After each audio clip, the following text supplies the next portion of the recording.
તમે ઓળખો છો? ગોપાલભાઈ ઇટાલિયા છે, નામથી ઓળખીએ છીએ, પણ એનું અહીંયા કઈ કામ નથી. વિસાવદરમાં એનું કોઈ કામ નથી. ગોપાલભાઈને આ તમારા માધ્યમથી એક સંદેશો આપવો છે કે કથાકાર છે એ તાળી ઉપાડે છે, હિજરા છે, આવું બોલનાર ક્યાં મોટે મત માંગવા વિસાવદર તાલુકા ભેસાણમાં આવે છે? અમારા પ્રજાના હેતુથી કામ કરે એનું અમારે કામ છે. જે કિસાનોના પ્રશ્નોનો હલ કરે એવા ઉમેદવાર જોઈએ છે. અમારા પૂર્વ એમએલએ અક્ષર રીબડિયા હોઈ શકે, બાકી અમારે બીજા અન્ય ઉમેદવારની અહીંયા જરૂર નથી. ગોપાલભાઈ ઇટાલિયા છે. સ્થાનિક ઉમેદવાર અમારે જોઈએ છે, આયાત ઉમેદવાર જોતો નથી. સ્થાનિક જોઈએ છે બધાને, અને સ્થાનિક હશે તો એમાં ચોક્કસ એનું પરિણામ મળશે. વિસ્તાર બજારની મેન બજારમાં આપણે આવી ચૂક્યા છીએ, ત્યારે અહીંના સ્થાનિક છે, આપણે તેને પૂછવાનો પ્રયત્ન કરીશું. તમે કાકા કેવા ઉમેદવાર માંગો છો? અમે સ્થાનિક ઉમેદવાર અને સારો સ્વચ્છ છબી ધરાવતો એ ઉમેદવાર માંગીએ છીએ. આયાતી ઉમેદવાર વિસાવદરે ક્યારેય પસંદ કર્યો નથી અને કરશે નહીં. અને ગોપાલભાઈને આ તમારા માધ્યમથી એક સંદેશો આપવો છે કે કથાકાર છે એ તાળી ઉપાડે છે, હિજરા છે, આવું બોલનાર ક્યાં મોટે મત માંગવા વિસાવદર તાલુકા ભેસાણમાં આવે છે? વાત ભાઈ બીજી રહી કે અગાઉ ભૂપતભાઈ ભાયાણી આવ્યા હતા, ત્યારે ભાજપ આમ આદમીમાં ચૂંટાણા અને એને રાજીનામું આપ્યું. પછી વિસાવદરની નગર પંચાયતની ચૂંટણીની અંદર આમ આદમીનો સફાયો થઈ ગયો. છતાંય ગોપાલભાઈ, તમને એટલી તો ખબર પડે, અને મત દીધા પછી તમને ગોતવા ક્યાં અમારે? બરોબર. હર્ષદ રીબડિયા છે તે પણ પક્ષ પલટો કરશે, શું કહેશો તમે? હર્ષદ રીબડિયા પક્ષ પલટો કર્યો એનું કારણ છે એને લોકોને વિશ્વાસમાં લઈને કર્યો હતો, અને હર્ષદ રીબડિયા ટિકિટ મળે તો શ્યોર એ જીતે જ છે. બરોબર. અમારો 108 એમએલએ ધારાસભ્ય હર્ષદ રીબડિયા. આપણી સાથે અન્ય પણ દાદા છે, આપણે તેને પૂછવાનો પ્રયત્ન કરશું. દાદા, તમે કેવા ઉમેદવાર માંગો છો? અમે સારો પ્લસ ઉમેદવાર જોઈએ. તમારા કેવા કામ કરે, કેવી રીતના અમારા પ્રજાના હેતુથી કામ કરે એનું અમારે કામ છે. આપણી સાથે અન્ય દાદા છે, આપણે તેને પૂછવાનો કરશું. શું કહેશો તમે? શું કહેશો? દાદાએ કરી વાત બરોબર જ છે, કામ કરે. મરસદ હતો અહીંયા અમારે, બીજું કોણ ક્યાંક ને ક્યાંક તમારા રોડ રસ્તા ખરાબ છે, મેં જોયા. શું કહેશો? છે? વચમાં બંધ પડ્યું હતું, બધા રાજીનામામાં જેવું હતું, અને કોર્ટ મેટલ હતી, એટલે એ રીતનું હતું. લોકો પરેશાન પણ થઈ રહ્યા છે, શું કહેશો? કાંઈ નહીં, હવે આ હર્ષદ આવી છે એટલે રેડી. હર્ષદભાઈ આવશે એવું તમે કહો છો? એ તો એનું વર્ચસ્વ જ છે ને, એ તો પછી કેમ કોકે ચડી ગયું કઈ ખબર પડી નહીં. વિધાનસભાની બેઠકના આપણે ચૂંટણી છે યોજાના છે, આપણી પાસે બીજા દાદા છે. શું કહેશો દાદા, તમારે કેવા ઉમેદવાર જોઈએ છે? અમારે ભાજપ. આપણે કાકાને પૂછવાનો પ્રયત્ન કરશું. કાકા, તમારે કેવા ઉમેદવાર જોઈએ છે?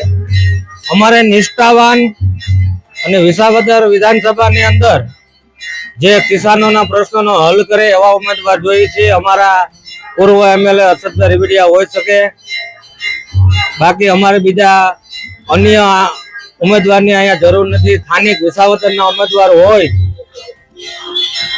એવા ઉમેદવાર અમારે વિસાવદરની જનતાને જોઈએ છે. આ ફોટો છે, એમને તમે ઓળખો છો? ગોપાલભાઈ ઇટાલિયા છે, નામથી ઓળખીએ છીએ, પણ એનું અહીંયા કઈ કામ નથી. વિસાવદરમાં એનું કોઈ કામ નથી. કેમ, તમને શું લાગશે કે એ કામ નહીં કરે? જો ભાઈ જેનું અસ્તિત્વ નથી ગુજરાતની અંદર, તો એનું અહીંયા કામ શું છે? એકવાર એને ચૂંટાવી આપ્યા હતા વિસાવદર તાલુકાની જનતાએ, તો એનું હાલ્યું નહીં. આખા રાજ્યમાં 3-5 સીટો આવી હોય, એ સત્તા અહીંયા ભોગવી ન શકે. જ્યાં સત્તા હોય એનું જ બળ કરવાનું હોય.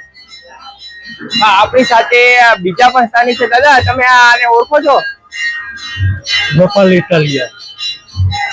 તમે શું ઈચ્છા રાખી રહ્યા છો? ઈચ્છા તો હું બીજી રાખવાની હોય, એ બધી રીતે સભાવે બધી રીતે સારા માણસ કામ કરે એવા છે. એ સત્તા આગળ પણ નકામું છે એનું. ક્યાંક ને ક્યાંક મેં વિસાવદરમાં રોડ રસ્તા પણ જોયા, તે બિસ્મલ હાલતમાં છે. શું કહેશો? એ રસ્તાનો તો વિસાવદરમાં કોઈ દી થવાનું નથી. રસ્તા બંધ છે તો પાછા 3 મહિના કે તોડી જ નાખવાના. એટલા માટે તમને કહું છું, આ નવા ઉમેદવાર છે, તમે કેવી અપેક્ષા રાખી રહ્યા છો? કોને ચૂંટાવશો આ વખતે? આ વખતે તો એના ભરોસે એક શરૂ તો ચૂંટાવ્યા, બીજી ફેરવા નગરપાલિકામાં એને કીધું તો તમે કોંગ્રેસ એને સંમતિ કરી દો તો જ તમે ટકી શકશો. તો એને કોંગ્રેસની સંમતિ દેવરાવી નિર્ણય લીધી.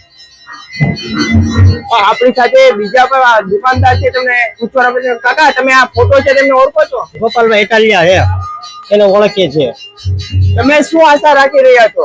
હવે આશા એવી રાખી રહ્યા છે, ખાલી ઉમેદવાર અમારે જોઈએ છે, આયાત ઉમેદવાર જોતો નથી, એવી અમારી ઈચ્છા છે. લોકોમાં એવી માંગણી કરી રહ્યા છે કે અમારે સ્થાનિક જ ઉમેદવાર જોઈએ છે, આયાતી ઉમેદવાર છે તે નથી જોઈ રહ્યા. વિધાનસભાની પેટા ચૂંટણી છે તે હમણાં જ ટૂંક જ સમયમાં છે તે જાહેરાત કરનાર છે. શું કહેશો? વિસાવદર અને ભેસાણની અંદર અત્યારે હાલ ભાજપનું સારામાં સારું વાતાવરણ છે. હજી હમણાં જ દરેક આખા ગુજરાતની અંદર નગરપાલિકાની ચૂંટણીઓ ગઈ, એની અંદર પણ ભાજપની બધે બહુમતી મળી છે. અને અત્યારે એમ કે આ ભાજપની અંદર પણ ઘણા ઉમેદવારોની માંગણી છે કે હર્ષદભાઈ રેબડિયા છે, ઘનશ્યામભાઈ સાવલિયા છે, કનુભાઈ ભાલાડા છે, ભૂપતભાઈ ભાયાણી છે. પણ વાત એટલી છે કે અહીંયા સ્થાનિક જોઈએ છે બધાને, અને સ્થાનિક હશે તો એમાં ચોક્કસ એનું પરિણામ મળશે. અને વિશેષમાં આ વિસ્તારની અંદર લોકપ્રિય અને દરેક સમાજની અંદર સંકળાયેલા એવા ઘનશ્યામભાઈ સાવલિયા પણ છે, તેમની પણ માંગણી છે. અને વ્યવસ્થિત રીતે દરેક સમાજની અંદર સંકળાયેલા છે. તો એમને જો ટિકિટ મળશે તો 100% આ વિસ્તારમાં ભાજપની સીટ મળશે. આમ જોઈએ તો ભાજપમાંથી બે જે ઉમેદવારો છે જે અત્યારે દાવેદાર તરીકે જોવા મળી રહ્યા છે, એક તો હર્ષદભાઈ રીબડિયા અને બીજા જે આપમાંથી આવેલા ઉમેદવાર જેમને તમે સારી રીતે ઓળખો છો, આમ છતાં આમ આદમી પાર્ટીએ ગોપાલ ઇટાલિયાને જાહેર કર્યા છે, તો શું કહેશો? ગોપાલભાઈ ઇટાલિયાને જાહેર કર્યા અને ગયા વખતે જે અહીંયા આપમાં સીટ મળી હતી એ હર્ષદભાઈ એમ કે કોંગ્રેસમાંથી ભાજપમાં ભેળ્યા તો લોકોએ ખીજના માર્યા, એમ કે આપવાળાને મત આપી અને એમનો વિજય થયો. તો પણ ખરેખર આ વિસ્તાર ભાજપમય જ છે. તમારી આશા શું છે? કેવા ઉમેદવાર તમે પસંદ? અમે તો આ બધા ઉમેદવારના નામ આપ્યા અને સર્વશ્રેષ્ઠ અત્યારે સારામાં સારું નામ વધારેમાં વધારે ઘનશ્યામભાઈ સાવલિયાનું.